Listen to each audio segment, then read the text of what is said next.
We're finally on episode 40 from our start of this podcast where we said we wanted to do 40 in a year. We kind of missed that, but I'm not upset about that. Life gets in the way, doesn't it? Life takes over, but we're here on episode 40. We made it.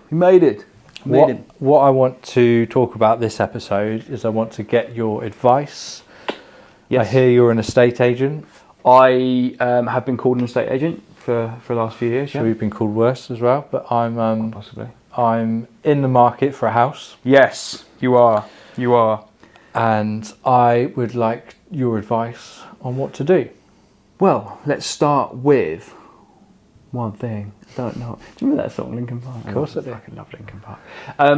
No, it's interesting because we had a chat. So I've just sold a house in an area you're looking in, and you asked me. You said, "How did you get so much interest in it?" Because it didn't look like a fantastic property. It wasn't cheap, and it just had so much interest. Like, mate, it went well over the asking price. I did. Really? Yeah. 465 it sold for on the asking price of 450. Wow. Crazy. Yeah. Crazy. 9 offers in total. Wow. Yeah, happy days. I think the advice I'm giving for buyers at the moment in terms of looking for a property now, I hear buyers keep saying to me, "Oh, mortgage rates are high, market's not very good, is it?" I'm like, bro, it's not September 23 anymore. Like, we're 7 months on from there. The new norm has been created. People are expecting and understanding that they pay 4.5% to 5% of their mortgage rate. That's the reality. Prices have remained very stable for 6, 7, probably 8 months now. We haven't seen any drops, haven't seen any rises. And I think coming into the Easter market or post-Easter market, naturally there is a big upscale in terms of people wanting to move house. Yep. And there are more buyers available. Sold. I will have April is going to be the single best sales month I've had since I started at Avocado 2 years ago, which isn't a lot, so 7 properties, but that is a lot for me. Yeah. That's I started the month with 4 houses. I've listed 5. All 5 have sold, and I've got 2 more in the market at the moment. Yeah. That's the overview of the marketplace. What I can tell from those facts is there is 100% motivation from buyers to secure properties. Mortgage rates are not playing a massive issue or not becoming an issue for people in terms of affordability. They've assessed where they are, they know what they can afford, they go and make offers based on that level. So advice for buyers at the moment, and you specifically, you've got to really narrow in on exactly what you want and be in a position to go for it. Like, you've done exactly the right thing. Some would argue living with your in-laws is not the right thing to do, but that's cool with a newborn baby. But you're saving money.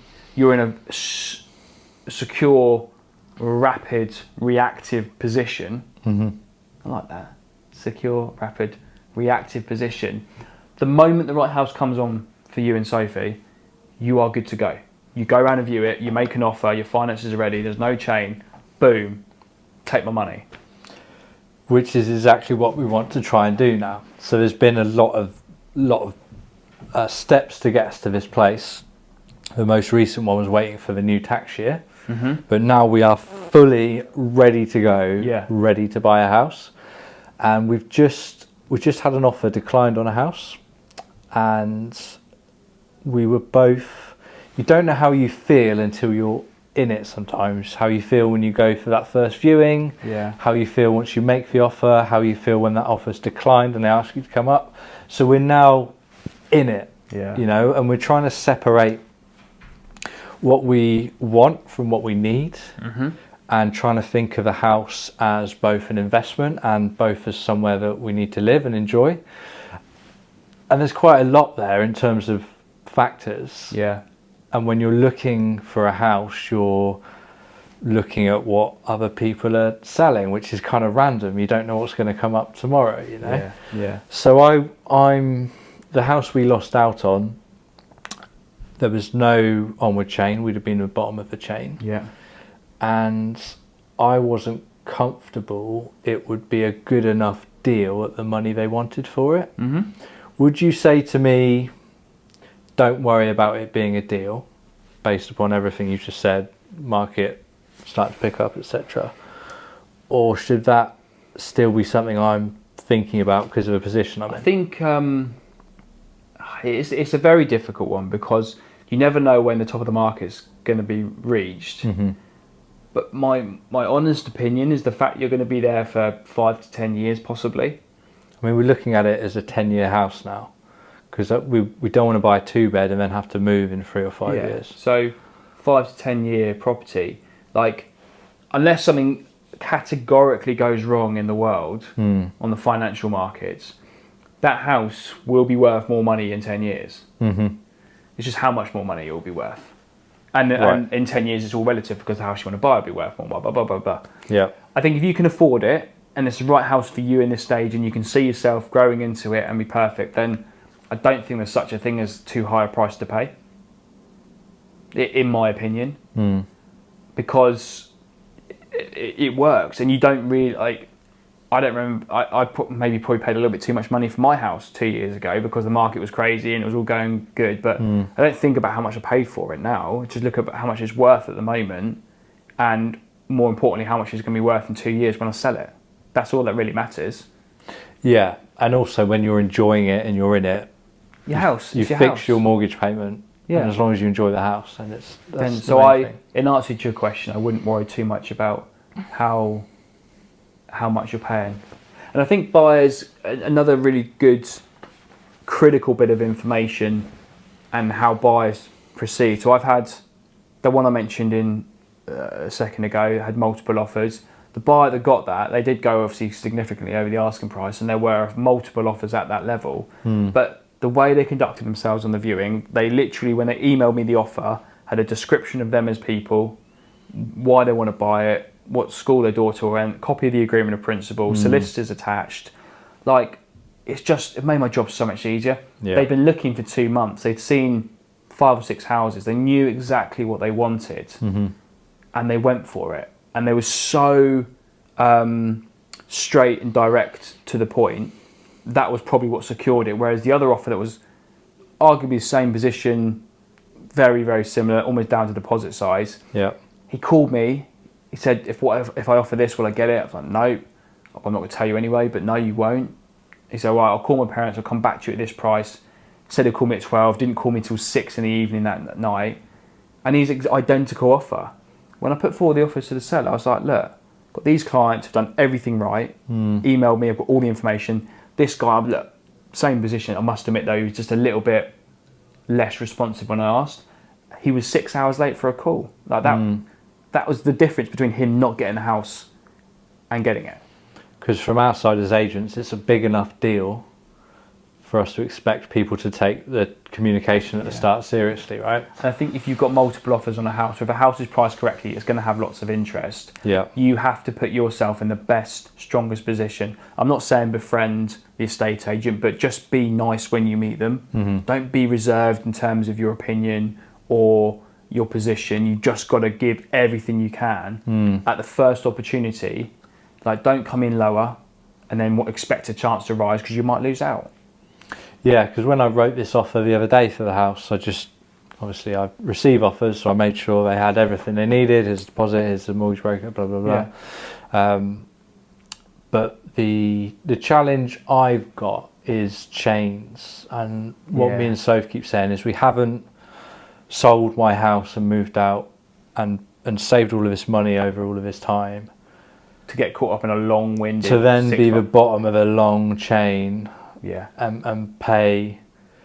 I think you're right. If you pay a bit more, you're not going to think about it in 5 years.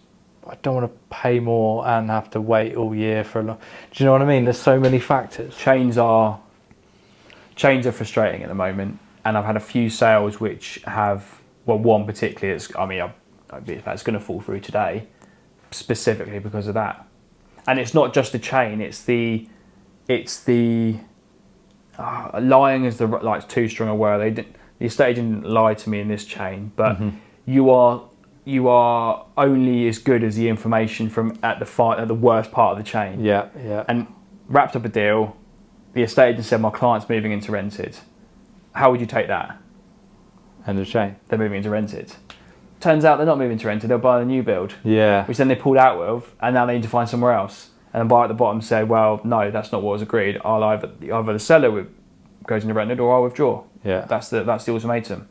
And you can have a chain of 3, 4 or 5 and every agent's looking after their own clients. Yeah. So you and can all it takes is the one dodgy link that screws everything. So what value would you say a no chain buyer has in the market? This is the question. It is, because you can't turn around and say, if you sell with no chain, I'll guarantee to get you £10,000 more in your price. It just massively adds to the saleability. And let's be honest, like, let's be really honest here. No chain just means it's easier for us. Like, I've had chains of 5 or 6 that go through absolutely seamless, no problem at all. But there's so much more risk involved, or more work to deal with organising completion dates and setting up information logs with the other estate agents. It becomes more challenging. So it's easier for us. Do buyers, you and I switched onto it, but do some buyers actually care that much or understand? Sellers, buyers, anyone looking to buy a house, and whether there might be our sellers or not. Well, and I think people don't fully understand the risks. Absolutely. Because you move home so infrequently. And for some reason in this country, from what I understand from the rest of the world, people just don't tolerate chains. No, it's not a thing. It's just not tolerated. Yeah. But it's the default position here to have a chain. Oh, well, I can't buy that house without selling my house, so everyone should wait. And everyone thinks like that. Yeah. Biggest thing for me as well, probably one of the main issues I've had with chains over the last, well, it's been my whole career, but probably the last few months I've really noticed it on some of my pipeline. I've sold a client's house, they then find somewhere, and then that changes to sold, and they're great, I found a house. But that client hasn't found yet. And I said this to a client yesterday, they've offered on a house that's open chain, as in that client still needs to find as well. I've said, just to let you know, I appreciate your offer's been accepted. That's great news. Please don't stop viewing. Please don't stop opening the Rightmove app 17 times a day. You need to be looking for another house, because whilst they say that client's going to find quickly, we've all heard that shit. Yes, they might find next week, but it could be also next month, or they might not find. And then we've wasted it and you lost your buy. That's the key. Key fact here, buyers, sellers, do not stop viewing new houses until there is a complete closed chain on the house you're buying. Done. Easy. Yeah. We've completed the estate agency. But unfortunately, that's it's easier said than done, isn't it? It's easier said than done, and you get emotionally attached to a house, and it makes it even more painful when the chain falls through. It does, and it does. It absolutely is issues all the time. So we are buying, and we've got a good deposit, because I've got my money from the house and Soph's been saving money, and we're putting it all in the pot. I'm not sure with big deposit really how much of a advantage that is. If I were looking at offers, I wouldn't necessarily sway much towards the cash offer. Oh no, absolutely not cash. Because I don't really worry that mortgage values aren't going to stack up at the moment. Yeah, I agree. But then again, at the same breath, I had another situation, another house, I had 5 offers on it. It's a busy market. 5 offers at the same price as well, and they weren't all the asking price. It was just they were all at the same level. Oh, okay. I'll be honest with you. It was on for 315. I had an offer at 307. I had 4 offers at 310. Right. And no one wanted to go up. Well, that's fair enough. Like, literally, go up £1,000, you're going to get it, but don't worry about that. There was one. So we had these 4 buyers at the top. One buyer had a 5% deposit. 2 of them had 15. One had 50.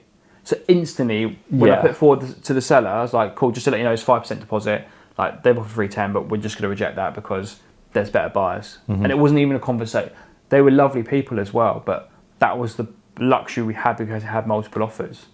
Yeah, 5% is a little bit, that's when, no one should really be buying a house with 5% deposit, in my opinion, but, people do it. I have just wrapped up a deal with 100% mortgage. Really? Yeah. Wow. Yeah. I have to admit, I wasn't aware there was a 100% product on the market. Yeah, I probably won't talk about it too much now. I just think I'll wait for it to exchange and complete, but it's a really good case study. Wow.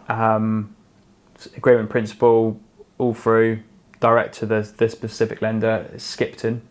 Okay. They do I can't remember what it's called, but basically do a guaranteed income. So they look at your rent you paid over the last 2 years. Yeah.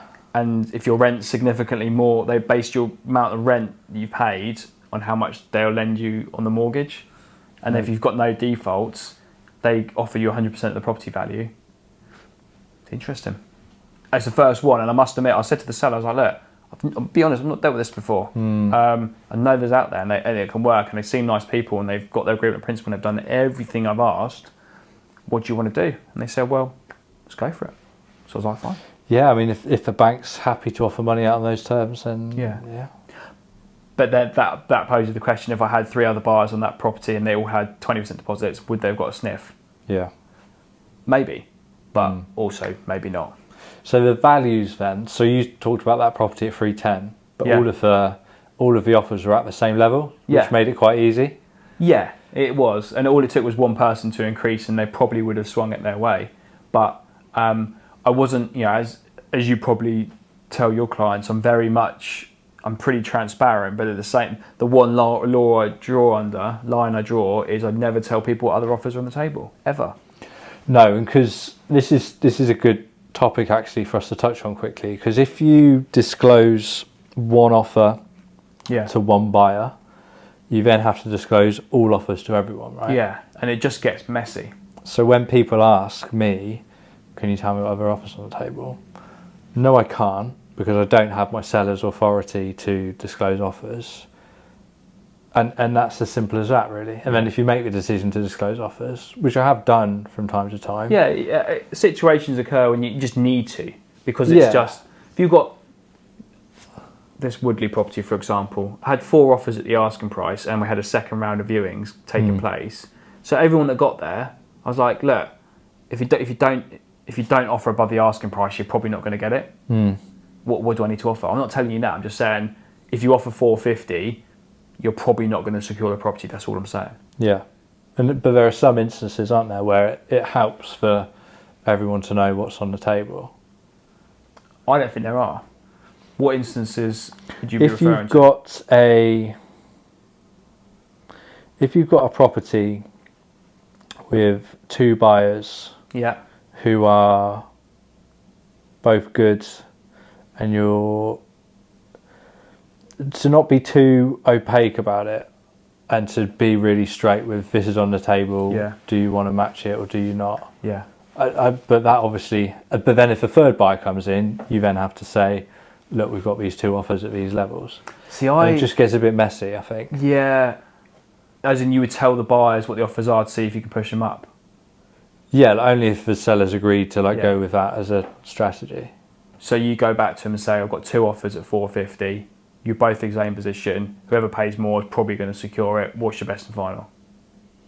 Yeah, I've never had an instance where I've done that, but I've had instances where I've said, you need to pay at least X. Okay. Over another buyer? Yeah. See, I didn't go that route.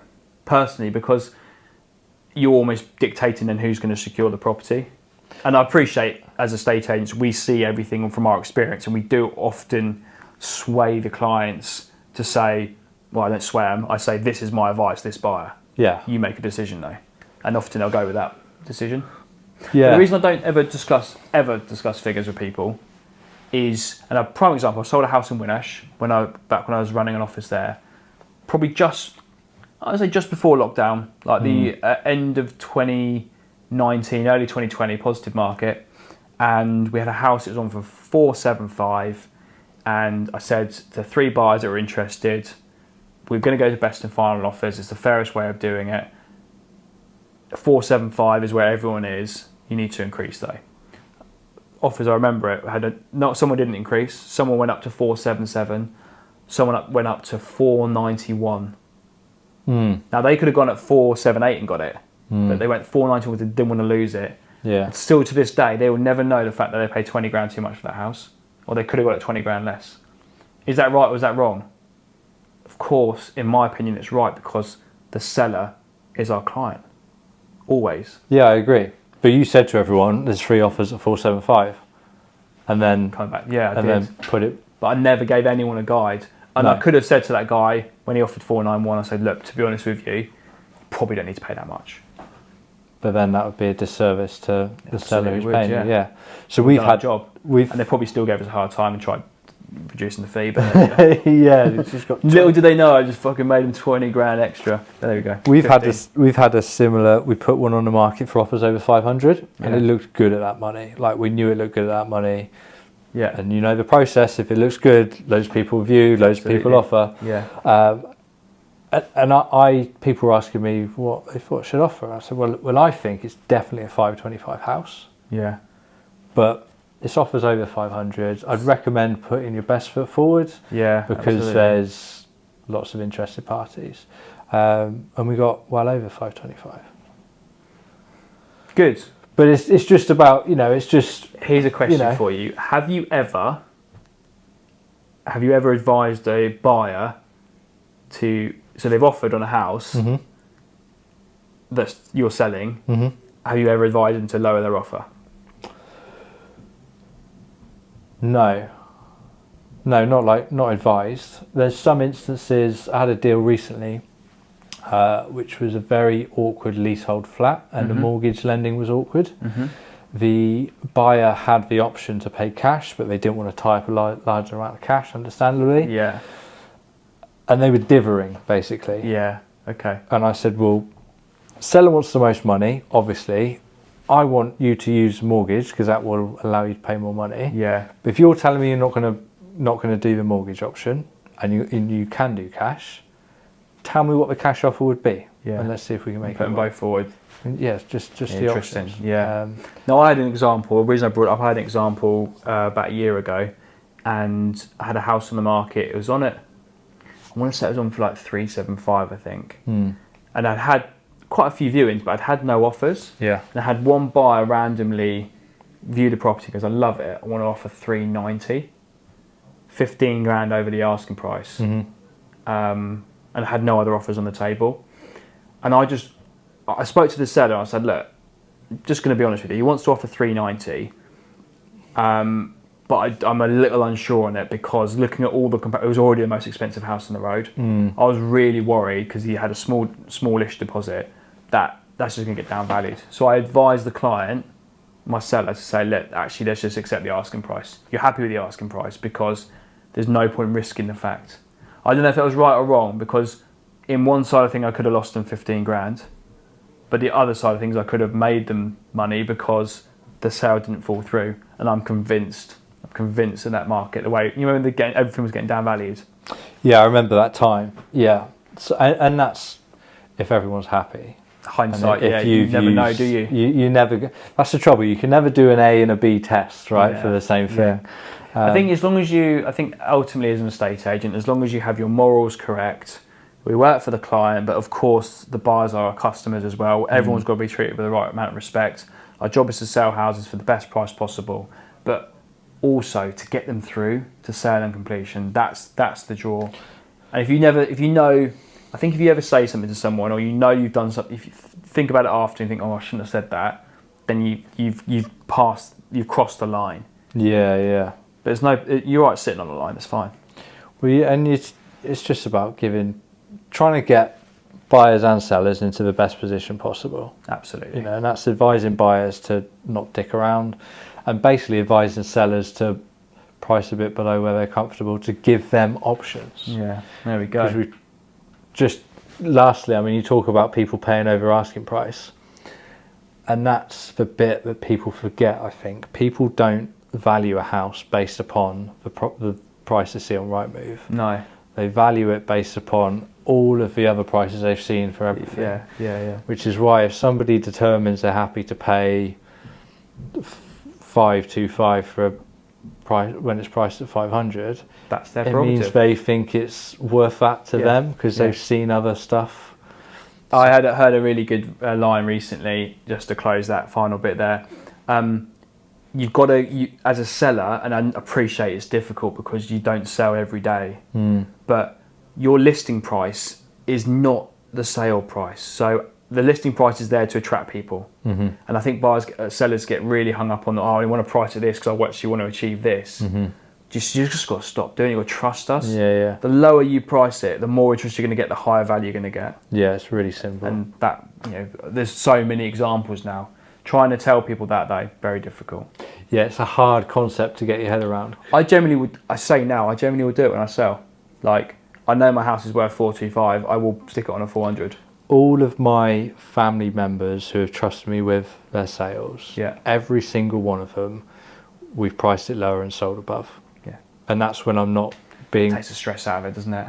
It's just... And you just make up the difference in the other end. Right, I've got one off-topic, very, very quick question. Yeah. In this wonderful world of technology and day and age, just while we're sat here, sorry for audio listeners, you're not going to see this, but what the fuck do you print?